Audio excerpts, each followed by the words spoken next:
B. Collins. Peter B. Collins, news and comment. It's Tuesday, June 5th, 2018. It's primary election day here in California, and I've already voted. I'll update you on California and, briefly, 7 other states holding primaries today, and many Democrats and progressives are hoping to see the indication of a sea change, the so-called blue wave. I'm not holding my breath, but I'm anxious to see the outcome of the voting today. Now, typically, I do not cover stories based on the date, based on anniversaries. In many respects, it's kind of a cheap way to bring a story back to life. But today I'm making an exception, because this is the 50th anniversary of the assassination of Robert F. Kennedy. It occurred on primary election day 50 years ago in Los Angeles.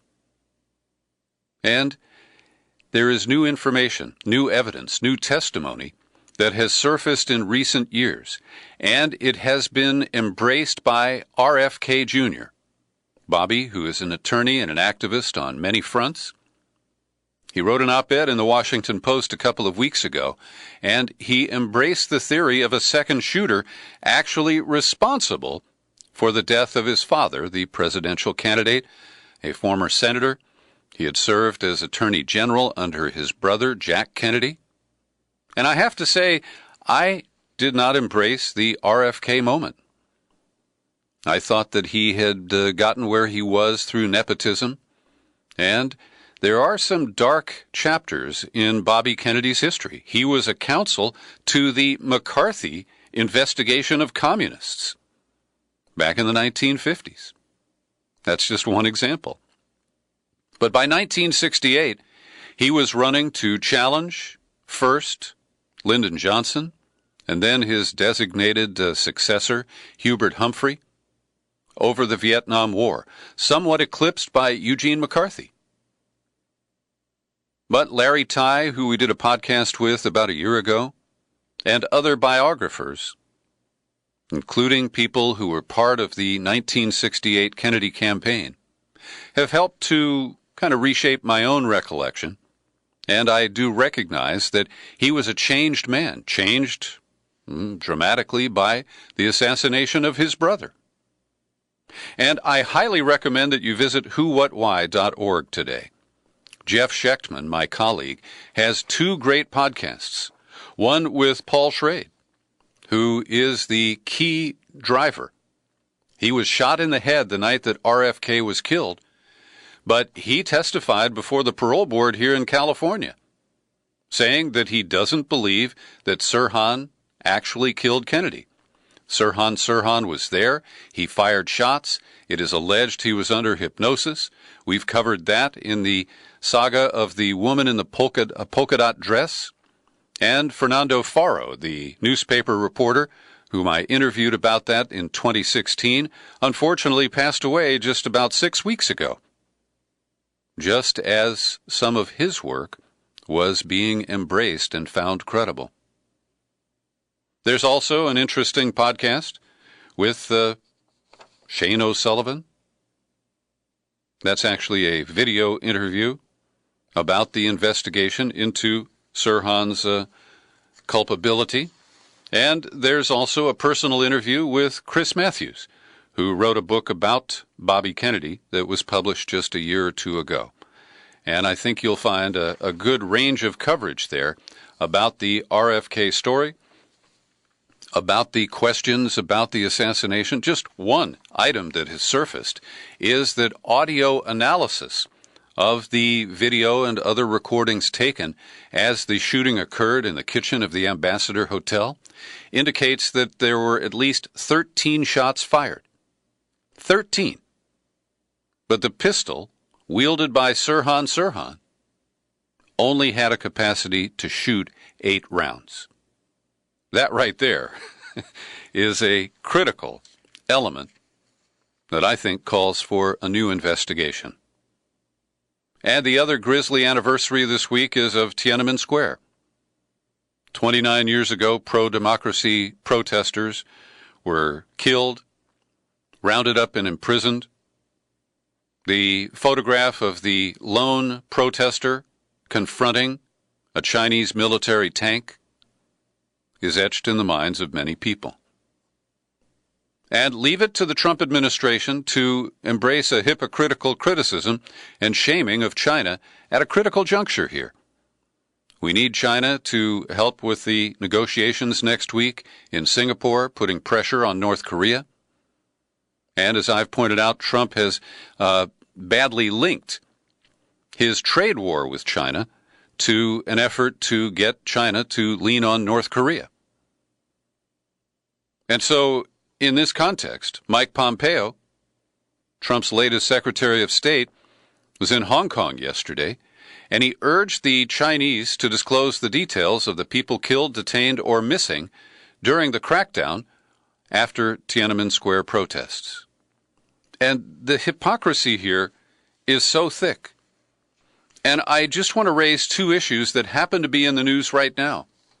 China should retaliate to Mike Pompeo's statement by demanding that the United States identify all of the people who were subject to illegal kidnapping, we called it extraordinary rendition, and delivery to torture sites, either CIA black sites or subcontractors in Egypt or Syria. We don't know the true identities of all the people who were subjected to that, how long they were held, if they survived. Were they released? What were the charges against these people? And there's a new film that has just been screened called Discreet Airlift. And it depicts the work of a citizen-led group called the North Carolina Commission of Inquiry on Torture. And this is comprised of various individuals. Some are academics, former government officials, legal experts, local community leaders, because it was an airport in North Carolina where many of the rendition flights originated. And I commend their efforts to expose the truth. And here's another issue that the Chinese could demand full disclosure from the United States on. Military actions in 2017 killed 499 civilians in Iraq, Syria, Afghanistan, and Yemen. The latest report covers airstrikes, ground operations, and admits that more than 450 reports of civilian casualties remain to be assessed. Now, many of these combat situations do not have any authorization from the United States Congress or from the United Nations or any other international body. And China would be well within its rights to criticize this dark legacy of just a year by the U.S. military. Well, some new developments in the Trump-Russia scandal. Rudy 9/11 Giuliani is reversing course after a year of assertions and lies and doubling down. We know that Donald Trump, on that flight back from Europe, personally dictated a statement that was released to the New York Times regarding the Trump Tower meeting in June of 2016 with the Russian attorney Veselnitskaya and a bunch of other people. And they misled us about the nature of the meeting, about the origins of promises that dirt on Hillary Clinton was going to be talked about or delivered. And the Trump White House, using Rudy Giuliani as their mouthpiece, are now trying to say, well, it was just a mistake. And yes, Trump did dictate that controversial statement. And the strategery here is hard to figure out, because Trump lied about it, Don Jr. lied about it, Sarah Huckabee Sanders has lied repeatedly about it. His attorneys, like Jay Sekulow, the president was not involved in the drafting of that statement. And when they are pressed on this, they say, well, lying to the New York Times is not a crime. And so now they are trying to spin this around and say, oh, yeah, Trump worked on that. And, the assertions to the contrary are just a mistake. Well, there is some idea afoot here that Giuliani and other attorneys believe that admitting this is going to be less of a problem than continuing that cover-up. Was it obstruction of justice? Is it a subject that the special counsel is looking into? I believe the answer is yes. Paul Manafort thought he was a clever guy. He, of course, is out on bail. 2 separate trials are pending, all related to corruption that doesn't have anything to do so far with the Trump campaign of 2016. And Paul Manafort decided to get in touch with a couple of former European leaders who he had manipulated into part of the Yanukovych scam. And they became unofficial lobbyists for Ukraine.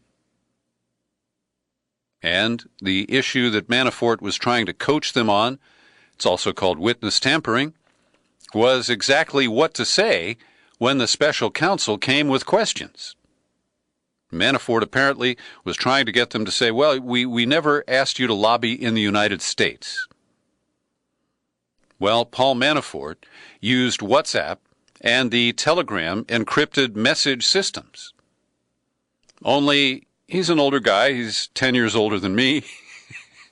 And apparently he doesn't know all the bells and whistles on his iPhone. And these conversations were backed up in iChat and in iCloud. And Bob Mueller got a warrant to access the iCloud servers after some of these individuals had said that Manafort had inappropriately contacted them. Whoops.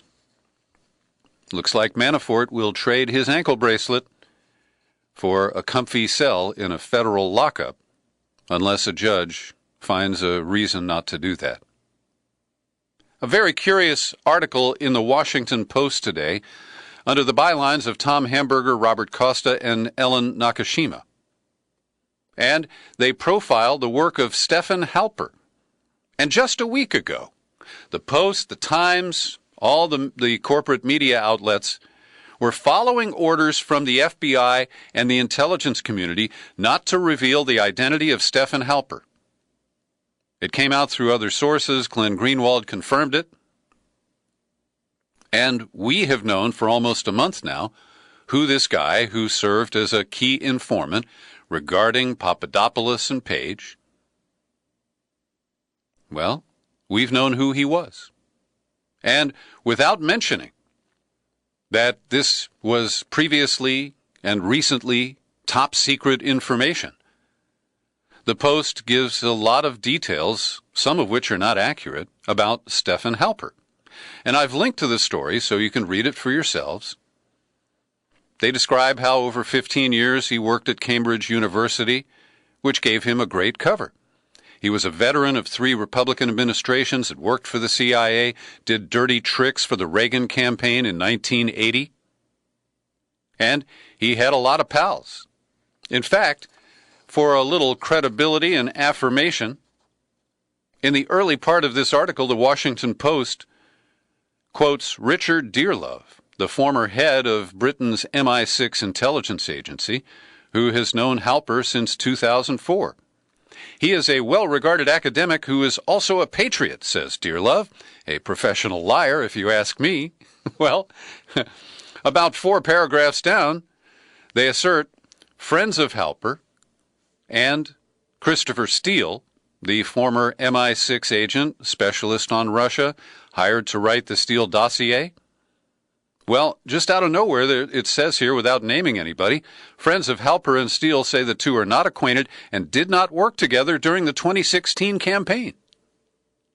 But we know that Steele had a company called Orbis Communications. We know that Dearlove, the former head of MI6 and the boss of Christopher Steele, was a business partner of Stephen Halper. And so this doesn't pass a fundamental smell test to say that Steele and Halper are not acquainted. Now, maybe they didn't work together during the 2016 campaign. That could be true. But Stephen Halper is the former son-in-law of well-known Central Intelligence Agency executive Ray Klein. He is steeped in the spook world. And to imagine that he was not acquainted with Christopher Steele, I'm sorry, I need proof. I know it's hard to prove a negative, but I'd like to hear one of those people explicitly state, never met the guy, wouldn't know him if I saw him right here. So, 3 pages down, the Washington Post acknowledges Halper formed a close bond with Dearlove, the now retired head of MI6, and together they launched Cambridge Security Initiative. They have been business partners. Now, the Post does acknowledge, quote, exactly when Halper began assisting the FBI on the Russia investigation remains undisclosed. Then, they show a bit of contradiction by saying that the FBI formally opened its counterintelligence investigation on July 31, 2016. But Halper's outreach to Trump advisors began weeks earlier. The earliest indication is an email that was sent to Carter Page in June. It's also reported here that at the end of August, 6 weeks after meeting Carter Page, Halper used that connection to broker a contact with a bigger fish in the Trump campaign, Sam Clovis, an Iowa academic who was, for a period, the national co-chairman of the Trump campaign. So, the assertion from Trump that he was spied upon and that a spy was inserted in his campaign does appear to be a little bit strong, and the Post tries to knock that down. But Stephen Halper was not simply an informant. He had a strategy here. He was attempting to connect with people, and he tried to get a position in the Trump White House. So I would say it's fair to conclude that he wasn't quite a spy, but more than an informant. Trump has indicated now that he wants to sever the connection between Canada and Mexico, and essentially he wants to end the NAFTA agreement, the North America Free Trade Agreement, and replace it with separate bilateral deals. Now, I have opposed NAFTA from the beginning, but I don't trust Trump as an agent to reshape it in a form that I would find acceptable.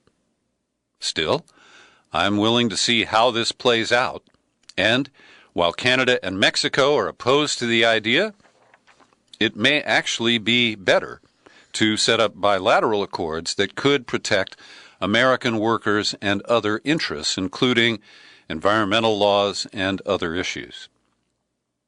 Well, today was the day that the Philadelphia Eagles were scheduled to come to the White House to celebrate their big Super Bowl victory back in February.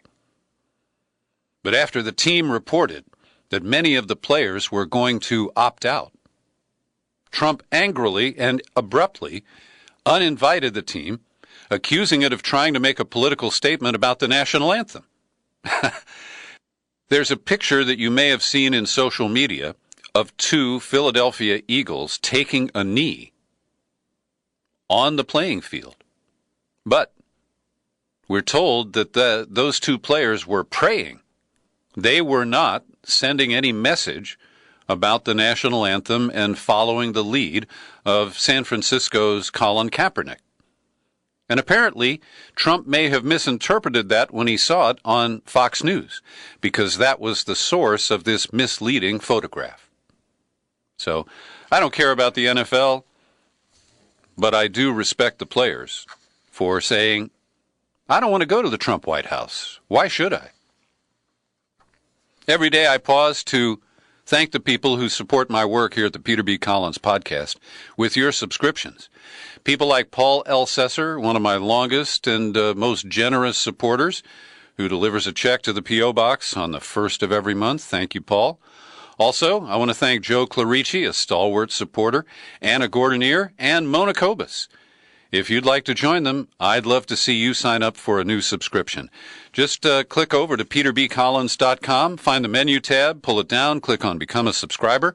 You'll land on the sign-up page, and from there, it's easy to figure out $5, $10, $20, $50 a month, whatever is comfortable for you. And if you prefer to use the U.S. mail, my P.O. Box is Box 150-660, San Rafael, California, 94915. That's Box 150660, San Rafael, 94915. In another sign of U.S. isolation as a result of Trump's decision to abrogate the Six-Nation Accord with Iran, Tehran announced today that it has completed a new centrifuge assembly center at the Natanz nuclear site in a first step to increasing its enrichment capacity. Now, Iran says it will stay within the limits of the 2015 accord. But this is a clear message to Trump that his decision to scrap the deal frees Iran to pursue a nuclear weapon, which I don't believe they were attempting to do over the last 12 to 15 years. And it's one of the biggest blunders in recent American history. As I mentioned at the top, today is primary day. I'm old-fashioned. I actually go to my precinct and vote there. I was one of 3 people there about 8 o'clock this morning. Most Californians now vote by mail, which is not completely secure, but people have kind of overlooked the threat of vote rigging in mail-in ballots. And we have quite a contest here in California today. A lot of national attention on our so-called jungle primary, which allows the top 2 vote getters of any party to advance to the general election in November. And I'm voting for a number of people who probably will not make the runoff, including Pat Harris for the United States Senate, Delane Easton for Governor of California, and a couple of other contests as well. But in the primary, I vote my politics. I don't vote on a pragmatic basis or the lesser of evils. This is where I express the best choice that is available. And we're going to see if the dire warnings that there are too many liberal Democrats running for House seats in toss-up districts here in California and how that could leave 2 Republicans squeezing out all of the Democrats in the runoff in November. Well, I deplore the interference of the Democratic National Committee, the Democratic Congressional Campaign Committee, and the people like Nancy Pelosi and Steny Hoyer, who inserted themselves in these primary contests. I say let the voters decide. And if too many people ran in Darrell Iss's old district, we'll find that out. But that is how democracy works with a small d, and I embrace it completely. Journalist Ross Barkan has a great op-ed in The Guardian today. I've linked to it in the show file for this podcast. The headline reads, "The Democratic Party is in a murky mess." And that's a pretty generous assessment. He recounts the history of Obama's failure to support the DNC, allowing it to languish under the leadership of Debbie Wasserman Schultz. Then she got bounced, and after the debacle of 2016, Keith Ellison said, "Hey, I'll run for DNC chair. Let's rebrand the Democratic Party as a progressive organization." He was one of the few Democrats who actually embraced and endorsed Bernie Sanders in the primaries of 2016. But allies of Obama and Clinton inserted Tom Perez, the former Secretary of Labor, and they made sure that he won the DNC chair. And they named Keith Ellison as a deputy. And this leaves the Democratic Party kind of aimless, without a clear message, and in opposition to the activists in the party. The leadership is trying to herd progressives into voting for former spies, military veterans, self-funding millionaires, including many who registered Republican as recently as a few months ago.